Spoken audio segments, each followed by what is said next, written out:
The decision of the majority of them. Of course I'll give way.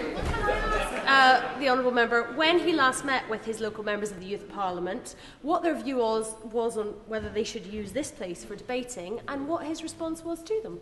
Well, the honourable lady makes a very good point. I met them straight after their election. I made a point of contacting them all when they were newly elected to their positions, and we had a meeting in Shipley where they all met. And the interesting point was, which is the point that the honourable lady was making, is that not one of them mentioned the fact that they wanted to come and have a debate in this Parliament. In fact, all the times I've met members of the Youth Parliament in my local, if the honourable, I'm actually dealing with her intervention. So, if she wants to intervene again, she may at least listen to the answer to the first one. She asked what their view was of meeting here. And what my response was. My answer is, which I think is a perfectly clear answer, it might be not the answer she wants, but it is the answer to her question, is that not one of them mentioned that they wanted to come and have a debate in this particular chamber.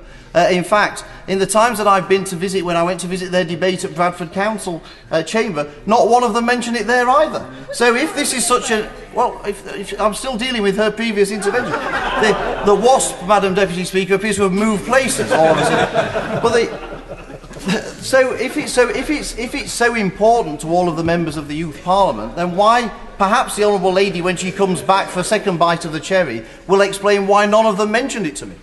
Well, maybe they're not as avid readers of Hansard as everybody else and had not heard his more than 1 hour peroration on this issue before. But given that he had spoken in this House for more than an hour on it, I do find it strange, perhaps, that he did not mention this to the Youth Parliament members when they came to meet with him, and that they had no response to it. Can he confirm that he met with them after he made his hour-long speech in this chamber about it, and that therefore he just chose not to mention it? I did meet them after I made my speech in the chamber about it. I've never hidden the fact about my views on this.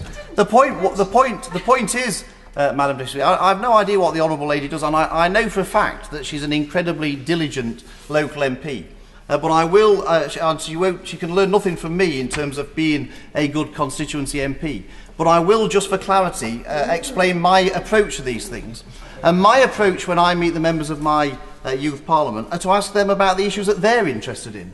And to actually allow them to tell me about the things that they're concerned about. Now, clearly her approach, which is clearly better than mine because she's a very diligent constituency MP, is for her to simply lecture them about what she thinks. But I didn't really think that was an appropriate way to deal with them. So I allowed them to raise the issues that they were concerned about, and as it happens, it didn't include having a debate here. In fact, many of them were much more interested in very local issues about local crime, about local job opportunities, about debates about going to university and the tuition fees and things like that. Not one of them felt that what would be revolutionary to their lives would be to have a debate in this chamber. Of course I'll give way to